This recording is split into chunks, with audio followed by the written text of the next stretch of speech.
Bonjour les amis, donc aujourd'hui je vais vous proposer une visite du village des Arcs, donc une visite en vidéo comme d'habitude, mais aussi avec une explication du patrimoine. Donc j'espère que ce format vous plaira, n'hésitez pas à me donner vos retours, et voilà, donc bonne découverte. Le village s'est développé au Moyen Âge autour d'un prieuré bénédictin dépendant de l'abbaye de Marcillac-sur-Célé. Les Arcs doivent son essor démographique à l'exploitation du minerai de fer dès la seconde moitié du XVe siècle. En 1860, le village comptait 800 habitants. Malheureusement, une décision de Napoléon III levant les taxes protectionnistes sur le fer anglais concurrent engendrera le déclin de cette industrie. Quelques années plus tard, le vignoble du village et des alentours connaîtra le phylloxéra. Ces deux épisodes pousseront certains habitants à fuir pour vivre le rêve américain. Suite à cela, les deux guerres mondiales accentueront encore davantage le déficit démographique. En 1975, seuls 111 habitants vivaient dans le village.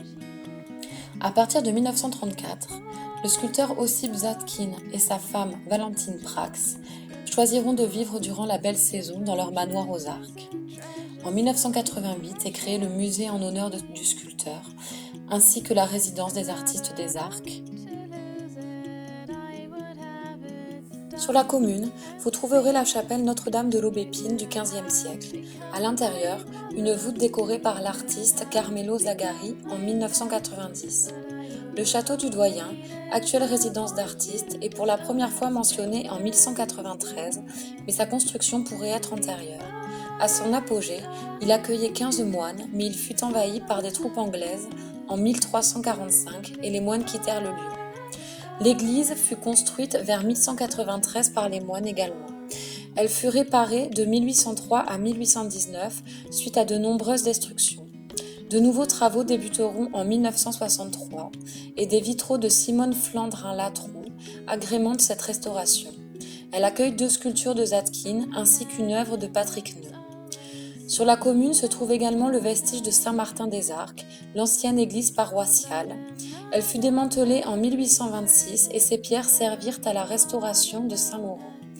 Autour de ces ruines s'est développé l'actuel cimetière.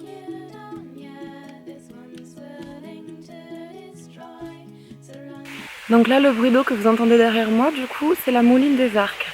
Donc je vais vous raconter son histoire et vous montrer en vidéo du coup ce lieu qui fait partie de la randonnée du coup à l'espace naturel sensible des Arcs.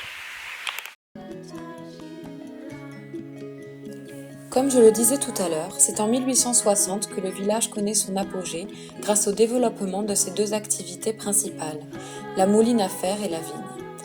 Sur le ruisseau du Diva se trouvent plusieurs moulines, des moulins à battre le fer. Toutes furent construites au Moyen Âge pour travailler le fer. C'est grâce à la force de l'eau que ces moulins fonctionnent. L'eau actionne les soufflets des fourneaux, met en mouvement les marteaux afin de travailler les différents matériaux. Malheureusement, au XIXe siècle, la forêt qui a été exploitée, voire surexploitée durant des siècles, disparaît petit à petit et le fer anglais fait concurrence. Ce déclin entraîne la fermeture de la mouline et avec elle, la disparition des métiers qui s'y rattachent, tels que les forgerons, les tonneliers ou encore les charretiers. Les moulines deviendront alors scieries, moulins à blé ou usines hydrauliques.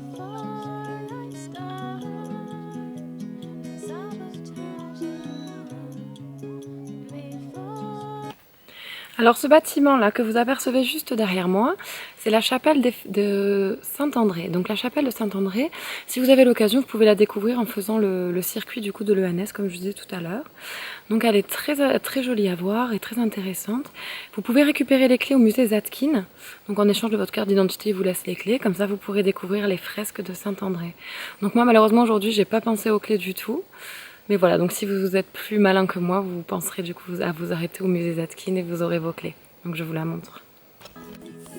Classée monument historique en 1979, l'église Saint-André date du Xe-XIIe siècle. Elle est considérée, à tort, comme une simple chapelle car elle est composée d'une nef unique lui donnant un aspect modeste. Sa cloche date de 1788 et fut réalisée par le fondeur d'Elsuc. En 1954, le curé Latapie a découvert sous un badigeon du XVIIIe des peintures murales réalisées vers 1480. Avec l'encouragement de Zadkine, il enleva délicatement l'enduit. Durant l'été 1954, l'église sera surnommée la chapelle Zadkine.